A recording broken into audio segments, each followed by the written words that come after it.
In the name of God, the merciful, the compassionate, Your Highnesses, Your Excellencies, ladies and gentlemen, distinguished guests, good morning, a very good morning to you all. On behalf of His Excellency Dr. Jamal Zayed, Director General of Emirates Center for Strategic Studies and Research, ECSSR, it gives me the pleasure to welcome you today to the 4th Generation Warfare Conference. During the period 16-17 May, we look forward to having your own participation through the hashtag that appears on the screen on the social media. We open this conference with the welcoming remarks by His Excellency Dr. Jamal Zayed, Director General of ECSSR, to be given on his behalf. Mrs. Amal Al-Ahmadi, please, the floor is yours, ma'am.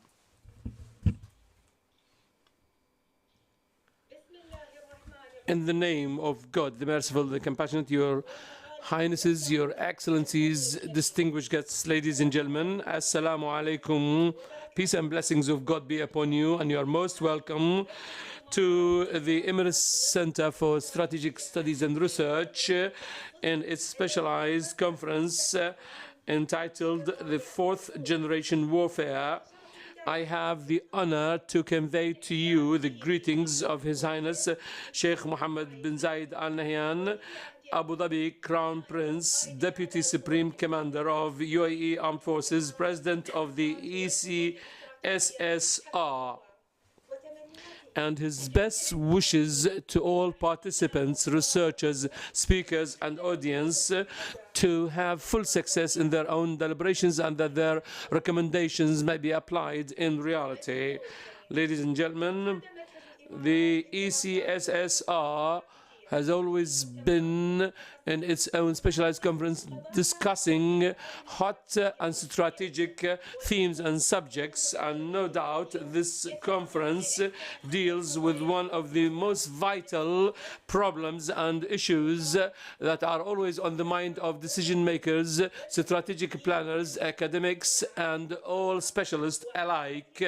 And as such, it is paramount that we have to deal with all difficulties in a scientific approach to dive into the details, starting from the unprecedented technological progress that the world witnesses these days, affecting the nature of warfare and its patterns, building any concepts about their own futures regarding planning and operations, starting from the ECSSR's interest to pay attention to strategic issues, specifically war and progress, that it has witnessed throughout the recent years. Holding this important conference at this critical period that this region witnesses is important to deal with the new generation of warfare that has not been dealt with thoroughly, specifically in this region, which became an arena for such destructive and devastating wars. That is the 4th generation of warfare. Ladies and gentlemen, the 4th generation warfare is a concept that is completely decentralized in its own elements of warfare. This means that we go beyond the limited concept of war, and then as the soft powers are used in this, in addition to the hard powers, as the state which is facing militias and terrorist groups, and there are also the media and channels that serve organizations and militias. So these channels try to exhaust their own enemies systematically, and also to take the public media in their own direction so that they could achieve their own objectives. These wars do not only want to destroy the military capacities, but also lead to spread sedition and infighting. In fact, in another clearer definition, we can say that it is the use of the potentials of others in order to realize the objectives of your own enemies. The need for the study of the fourth generation is increasing due to the nature of the international and regional conflicts and competition or global competition to control the world, and the overwhelming power of media with the new actors as their influence go beyond traditional borders, making use of the progress in the field of ICT. And starting from the significance of this discussion and the spread of this term for GW, this conference tries to analyze this concept in parallel with what happens at the regional and international arenas, including widespreading and overwhelming unrest and upheavals in some Arab countries. Ladies and gentlemen, the fourth generation warfare in comparison with the struggles and strives made it more complicated, and because there are some invisible forces that try to spread upheavals and seditions in communities, and therefore it was necessary to shed light on the features of these warfares and their own tools and how to understand their own future prospects in order to get ready to face them more effectively and constructively. As such, it is very important to see the discussions of this conference to crystallize a kind of a strategic concept to face these warfares, and I am certain that this conference will present proposals and recommendations that will add deeper understanding of the fourth generation warfare, helping the decision makers to put their own policies and future plans of action. Ladies and gentlemen, I hope that the deliberations will add to the international discussions on warfare patterns and traditional styles and approaches. May God bless you all, and thank you very much. Assalamu alaikum.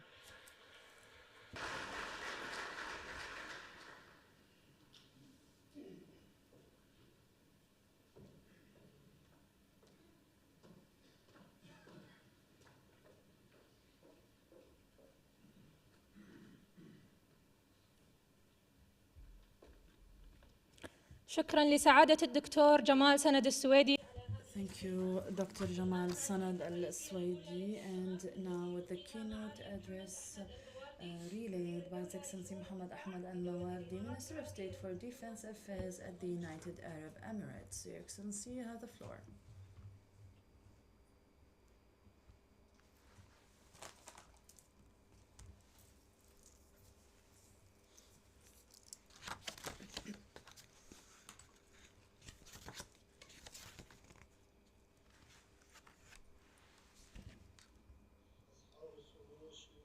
Your Excellencies, the Sheikhs, Your Excellencies, distinguished guests, ladies and gentlemen, may the peace of God be upon you, and good morning to you all.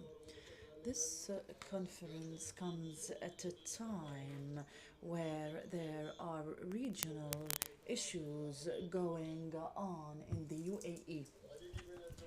There are a number of countries that are witnessing conflicts, and which led to the demise of the national or the states and the disintegration of its structure, in addition to the expansion of the terrorist attacks all over the world, until terrorism became an intrinsic part of the world order.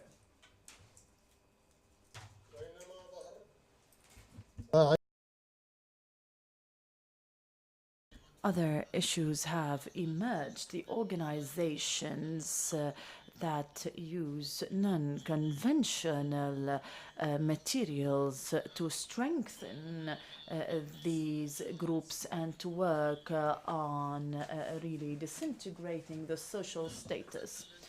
The issue that makes these wars different is the ambiguous nature of the conflict, especially with the lack of the clarity between the state of war and the state of peace, and between civilians and others. They are asymmetric wars. There is no equality between all parts of the conflict when it comes to the systems and others.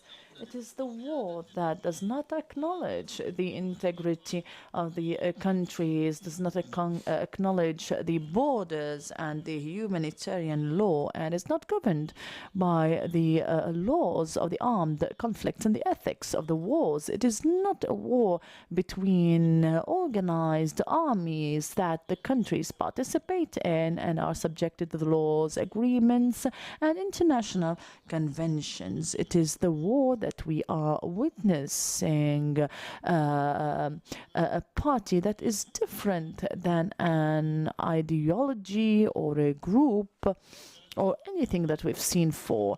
It is the war that we are in need to be ready to achieve victory, especially that facing this party wants to destroy the law and the social fabric. This organization wants to expand its impetus and its will on the countries.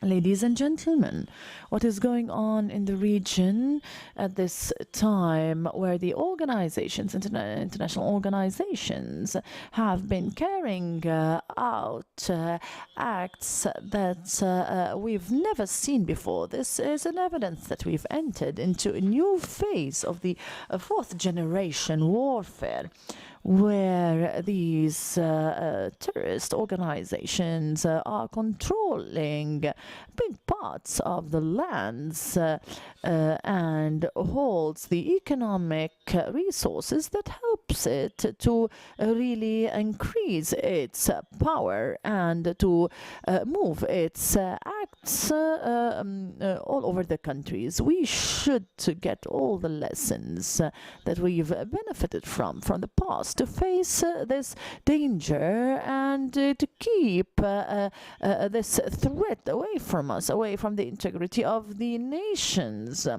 The international community should be held responsible in supporting these countries and not to leave these countries about to collapse where these organizations control it. Therefore, we should think thoroughly about the manner in which the forces should be dealt with in this environment. What are the new capabilities necessary for this kind of warfare environment? What are the security threats that we shall be facing? How can we protect our information environment and system? And how can we develop the theory of the fourth generation warfare? Well, these organizations and groups continue in this warfare, or we can really start a hybrid war that can be different than the conventional war, and this needs joint efforts by the international community to avoid these threats in light of the continuation of these groups and organizations, non-formal of course, in having their own environment and developing its own means via communication means and other means that is easy to get to impact our daily lives.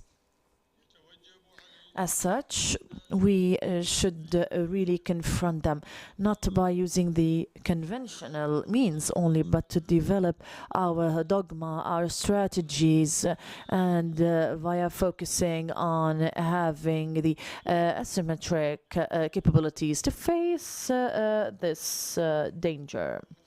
We are aware that at the end of this conference we will be able to answer how can the countries be able to deter these enemies that are using the fourth generation warfare tactics and strategies without affecting the freedoms of the people and their means of life. In conclusion, I would like to thank Dr. Jamal Sanad Al-Swaidi, Director General of the ECSSR, for organizing this conference. I wish you and all the participants all the success. May the peace of God be upon you.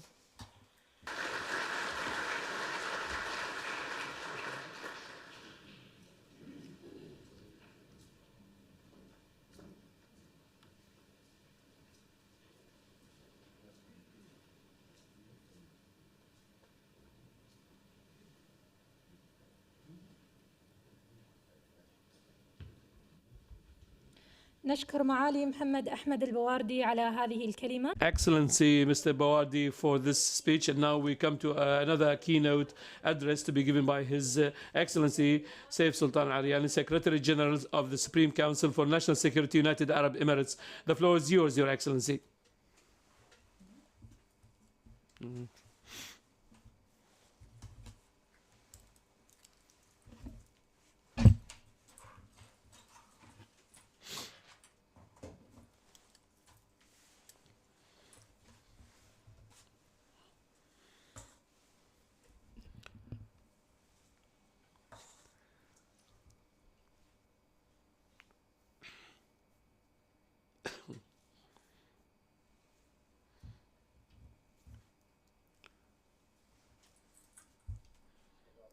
In the name of God, the merciful, the compassionate, Your Highness Sheikh Mohamed bin Zayed, Chairman of His Highness's Court, the Crown Prince of Abu Dhabi, ladies and gentlemen, allow me at the very beginning to extend my gratitude to the Director General Jamal Sanad Suwaidi of the Emirates Center for inviting me to this important conference that deals with one of the strategic themes within a scientific framework that goes with the strategy of this center that deals with all matters that are occupying strategic thinkers, intellectuals and researchers. And the theme of this conference may raise questions without coming to some conclusions or providing some final answers, as it is difficult to separate the different generations of warfare because they do not come in a successive way. This means that the new generation is not an indicator of the end of the other one, because each one deals with the problems of the previous generation. And what we are going to talk about under the title of fourth generation warfare represents a new image regarding the generations of warfare, but this doesn't mean that conventional wars are not there, and the different types of wars and shapes. And the fourth generation warfare is the war that cannot be launched but by only a small number of states, and resulted from certain circumstances provided by the scientific revolution and the ICT achievements and the new international relations and the necessities of preventing or reducing or alleviating material human losses by the intervening forces. So this is a new means of intervention that would realize your strategic and military objectives with the lowest cost. And this is a war against the targeted country at the political, economic, social and media and cultural and military level.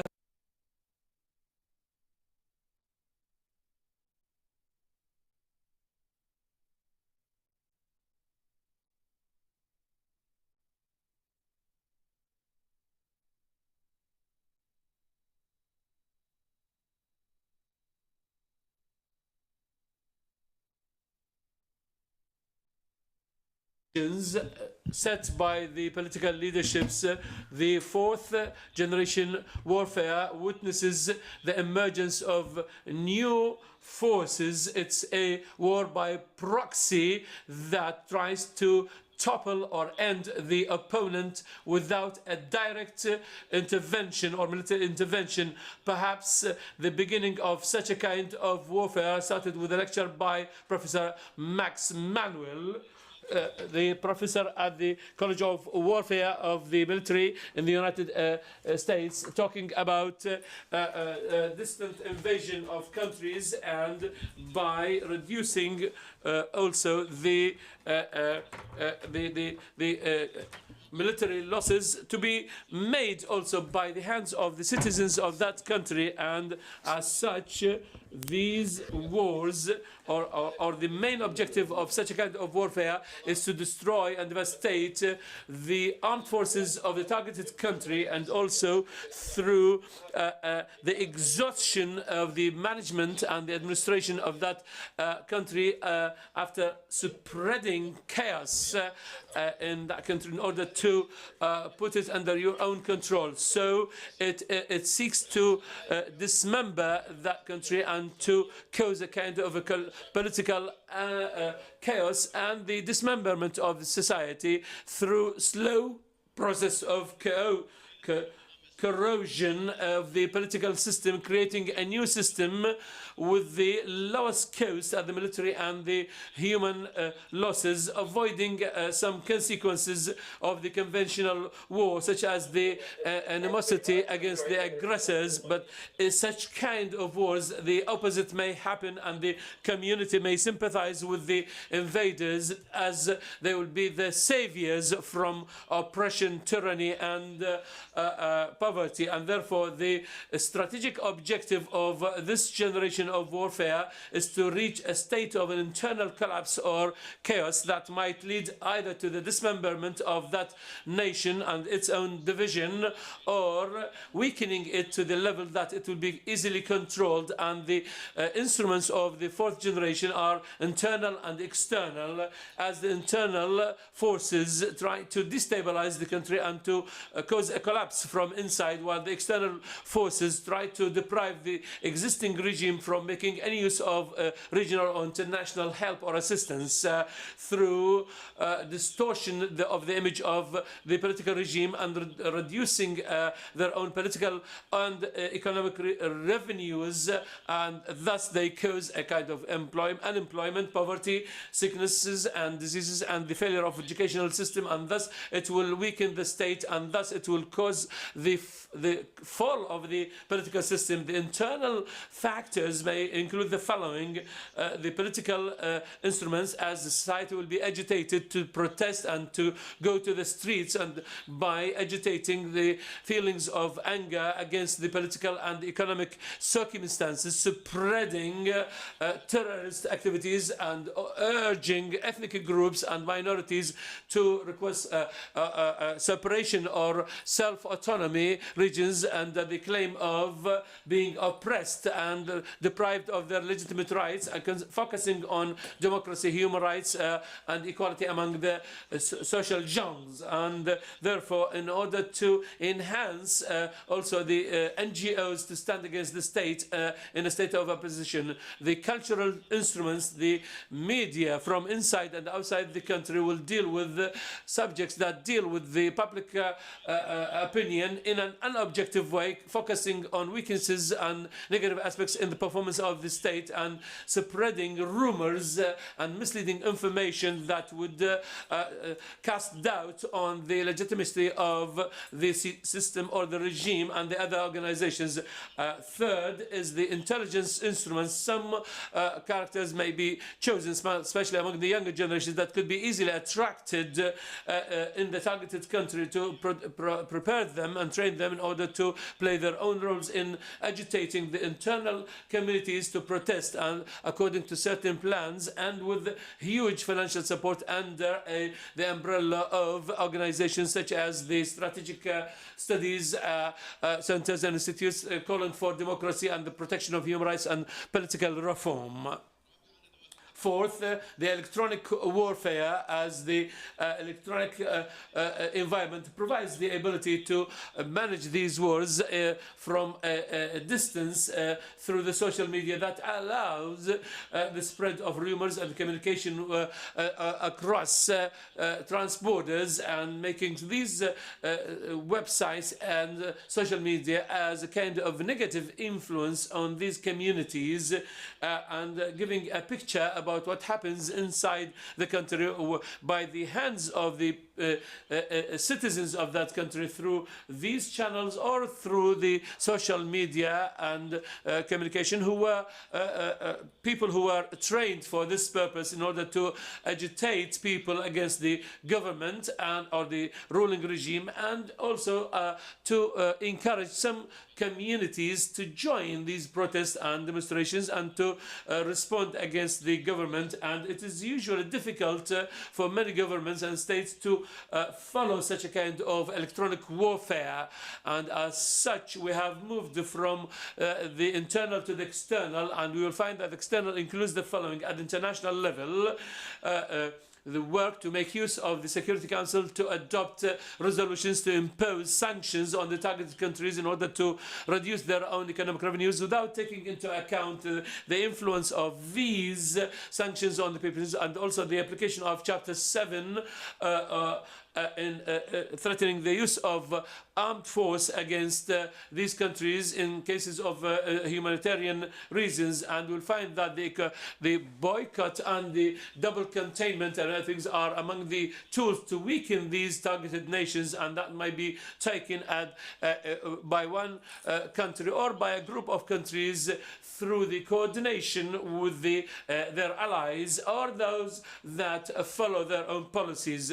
Third, the management of war from distance, the use of drones, war by proxy, and leadership from behind the curtains. So there are many examples and models that show the success of such a kind of warfare. We might disagree or we might agree on the causes and effects, but they remain there out as an outstanding evidence regarding the fourth generation warfare. For example, is the collapse of the Soviet Union, former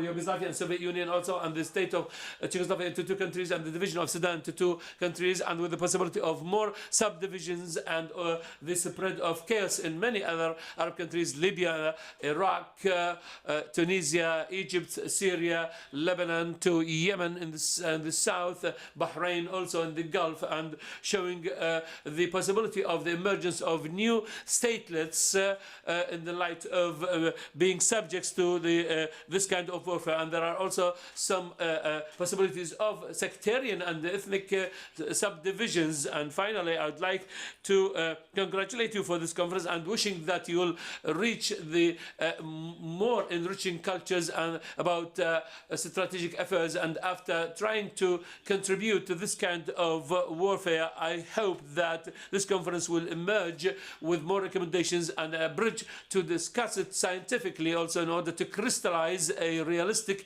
concept that would put us in front of the mirror and the image of the fourth generation warfare. I think, Doctor, that if I was invited to talk about the new generations of warfare, I'll talk about the fifth generation of warfare that superpowers can do in the world, as they start from the outer space and from the virtual world that will paralyze the targeted countries, including the finance centers, information centers, and even electricity, water, and air aviation, traffic systems, and fire management. So the country becomes blind, and thus they lose their own ability to use their own forces, and thus they will be completely destroyed, and they lose their own will, and thus they will collapse. Thank you very much, and Assalamu alaikum.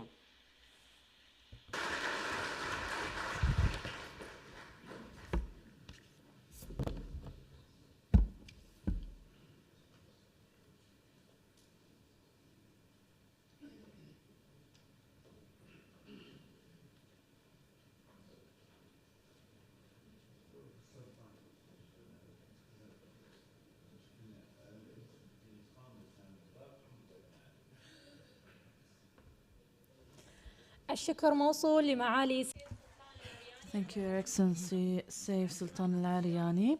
We shall have a 10-minute break and then we shall resume our conference with the first panel. Thank you.